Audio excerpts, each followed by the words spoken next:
NCIB times ಮೀಡಿಯಾಗೆ ಸ್ವಾಗತ. ನಾನು ದರ್ಶನ್ ಹುಣಸೂರು. ದೋಸ್ತಿಗೆ ನಾವೇ ಮಾದರಿ ಅಂತ ಇದ್ದಂಥ ಡೊನಾಲ್ಡ್ ಟ್ರಂಪ್, ಎಲಾನ್ ಮಸ್ಕ್ ನಡುವೆ ಬಿರುಕು. ಸಡನ್ ಆಗಿ ಏನಾಯಿತು ಹಾಗಿದ್ರೆ? ಅಮೆರಿಕದ ಅಧ್ಯಕ್ಷ ಡೊನಾಲ್ಡ್ ಟ್ರಂಪ್ ಹಾಗೂ ಟೆಕ್ ದೈತ್ಯ ಎಲಾನ್ ಮಸ್ಕ್ ಅವರ ನಡುವೆ ಗೆಳೆತನಕ್ಕೆ ಅದ್ಯಾರದ್ದೋ ಕಣ್ಣು ಬಿದ್ದಿರಬಹುದು.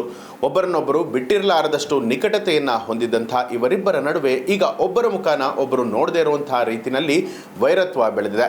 ಕೇವಲ 9 ತಿಂಗಳ ಅವಧಿಯಲ್ಲಿ ಮುರಿದು ಬಿದ್ದ ಈ ಒಂದು ಗೆಳೆತನದ ಬಗ್ಗೆ ಇಡೀ ಜಗತ್ತು ಮಾತನಾಡ್ತಾ ಇದೆ. ಎಲ್ಲವೂ ಕೂಡ ಚೆನ್ನಾಗಿದ್ದಂಥ ಇವರಿಬ್ಬರ ನಡುವೆ ಏನಾಯಿತು ಅನ್ನುವಂಥದ್ದು ಇದುವರೆಗೂ ಕೂಡ ಸ್ಪಷ್ಟವಾಗಿಲ್ಲ. ಡೊನಾಲ್ಡ್ ಟ್ರಂಪ್ ಅವರ ಮಹತ್ವಾಕಾಂಕ್ಷಿ ಒನ್ ಬಿಗ್ ಬ್ಯೂಟಿಫುಲ್ ಬಿಲ್ ಈ ಗೆಳೆತನ ಮುರಿದು ಬೀಳೋದಕ್ಕೆ ಪ್ರಮುಖ ಕಾರಣ ಅಂತ ಹೇಳಲಾಗ್ತಾ ಇದೆ. ಡೊನಾಲ್ಡ್ ಟ್ರಂಪ್ ಮತ್ತು ಎಲಾನ್ ಮಸ್ಕ್ ಒಂದು ರೀತಿಯಲ್ಲಿ ಅಮೆರಿಕದ ಸಂಖ್ಯಾ ಬಾಳ್ಯ ಆಗಿದ್ರು. ಇವರಿಬ್ಬರ ಗೆಳೆತನ ಕಂಡು ವಿರೋಧಿಗಳು ಬಿಡಿ ಸ್ವಪಕ್ಷದವರು ಕೂಡ ಉರಿದುಕೊಳ್ತಾ ಇದ್ರು ಅನ್ನುವಂಥದ್ದು ಸುಳ್ಳಲ್ಲ. ಇನ್ನು ಅಮೆರಿಕದ ಅಧ್ಯಕ್ಷೀಯ ಚುನಾವಣೆಯ ಸಂದರ್ಭದಲ್ಲಿ ಡೊನಾಲ್ಡ್ ಟ್ರಂಪ್ ಪರವಾಗಿ ಬಹಿರಂಗ ಪ್ರಚಾರ ಮಾಡಿದಂಥ ಎಲಾನ್ ಮಸ್ಕ್ ಟ್ರಂಪ್ ಅವರ ಪ್ರಚಾರಕ್ಕಾಗಿ ಅಪಾರವಾಗಿ ಹಣವನ್ನು ಕೂಡ ಖರ್ಚು ಮಾಡಿದರು. ಮುಂದೆ ಟ್ರಂಪ್ ಅಮೆರಿಕದ ಅಧ್ಯಕ್ಷರಾಗಿ ಅಧಿಕಾರವನ್ನು ಸ್ವೀಕರಿಸಿದ ದಿನ ಶ್ವೇತಭವನದಲ್ಲಿ ಪುಟ್ಟ ಮಗುವಿನಂತೆ ಓಡಾಡ್ತಾ ಇದ್ದಂಥ Elon Musk let's make America great ಅಂತ ಹೇಳಿ ತಿಳಿಸಿದರು. ಅಂದರೆ ಈ ಒಂದು ಘೋಷವಾಕ್ಯ ಎಲ್ಲೆಡೆಯಲ್ಲೂ ಕೂಡ ಮೊಳಗಿತ್ತು. ಆದರೆ ಟ್ರಂಪ್ ಅಧಿಕಾರ ಸ್ವೀಕರಿಸಿ ಇನ್ನೂ ಕೂಡ 5 ತಿಂಗಳು ಕಳೆಯುವಂತಹ ಮೊದಲೇ ಇವರಿಬ್ಬರ ಸ್ನೇಹ ಮುರಿದು ಬಿದ್ದಿದೆ.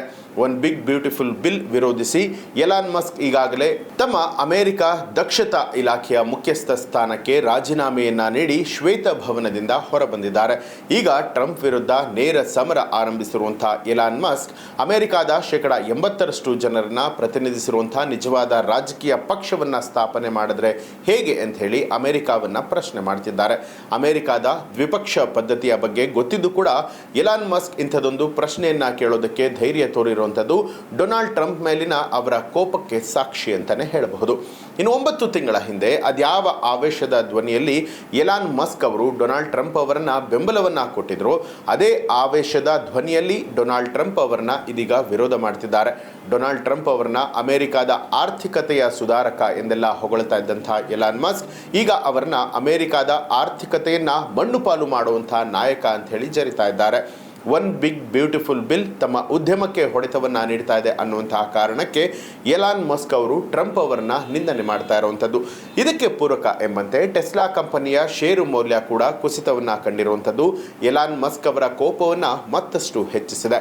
ಮಕ್ಕಳ ಮೇಲಿನ ಲೈಂಗಿಕ ಅಪರಾಧ, ಕಳ್ಳ ಸಾಗಾಣಿಕೆ ಹಾಗೂ ಯುವತಿಯರ ಮೇಲೆ ಅತ್ಯಾಚಾರ ಎಸಗಿದ ಆರೋಪದ ಮೇಲೆ ಜೈಲು ಶಿಕ್ಷೆಗೆ ಗುರಿಯಾಗಿದ್ದ ಮತ್ತು ಜೈಲಿನಲ್ಲಿ ಆತ್ಮಹತ್ಯೆಯನ್ನ ಮಾಡಿಕೊಂಡಂತಹ ಜೆಫ್ರಿ ಎಫ್ಟಿನ್ ಡೊನಾಲ್ಡ್ ಟ್ರಂಪ್ ಅವರೊಂದಿಗೆ ಸ್ನೇಹ ಸಂಬಂಧವನ್ನ ಹೊಂದಿದ್ದ ಅನ್ನೋದಕ್ಕೆ ಫೋಟೋಗಳು ಕೂಡ ಸಾಕ್ಷಿಯಾಗಿರುವಂಥದ್ದು. ಈ ಸಾಕ್ಷಿಗಳನ್ನ ಮುಂದೆ ಇಟ್ಕೊಂಡು ಈಗ ಎಲಾನ್ ಮಸ್ಕ್ ಅವರು ಡೊನಾಲ್ಡ್ ಟ್ರಂಪ್ ಅವರ ವಿರುದ್ಧ ದೋಷಾರೋಪಣೆಯನ್ನ ಹೊರಸಿ ತನಿಖೆಯನ್ನ ನಡೆಸಬೇಕು ಅಂತ ಹೇಳಿ ಆಗ್ರಹಿಸ್ತಾ ಇದ್ದಾರೆ. ಒಟ್ಟಾರೆಯಾಗಿ ವ್ಯಾಪಾರ ಮುನಿಸು ಎಲಾನ್ ಮಸ್ಕ್ ಮತ್ತೆ ಡೊನಾಲ್ಡ್ ಟ್ರಂಪ್ ಅವರ ಗೆಳೆತನವನ್ನ ಅಂತ್ಯಗೊಳಿಸಿದ್ದು ಜಿಗ್ಗಿ ದೋಸ್ತ್ಗಳಾಗಿದ್ದಂತಹ ಇವರಿಬ್ಬರು ಕೂಡ ಈಗ ಬದ್ಧ ವೈರಿಗಳಂತೆ ಕಚ್ಚಾಡ್ತಾ ಇರುವಂಥದ್ದು ನಿಜಕ್ಕೂ ಕೂಡ ವಿಪರ್ಯಾಸ ಅಂತಲೇ ಹೇಳಬಹುದು. ಇವರಿಬ್ಬರ ಈ ಒಂದು ಕಚ್ಚಾಟವನ್ನ ನೋಡಿ ಜಗತ್ತು ಕೂಡ ನಗ್ತಾ ಇರುವಂಥದ್ದು ಸುಳ್ಳಲ್ಲ. ನಿಮಗೆ ಈ ಬಗ್ಗೆ ಏನನ್ಸುತ್ತೆ ಅನ್ನೋದನ್ನ ಕಮೆಂಟ್ ಮಾಡಿ ತಿಳಿಸಿ. ಹಾಗೆ ನೀವು ಇನ್ನೂ ಕೂಡ ನಮ್ಮ ಚಾನೆಲ್ ಅನ್ನ ಸಬ್ಸ್ಕ್ರೈಬ್ ಮಾಡಿಲ್ಲ ಅನ್ನುವಂಥದ್ದಾದರೆ ಈಗಲೇ ಸಬ್ಸ್ಕ್ರೈಬ್ ಮಾಡಿ ಬೆಲ್ ಐಕಾನ್ ಒತ್ತಿ.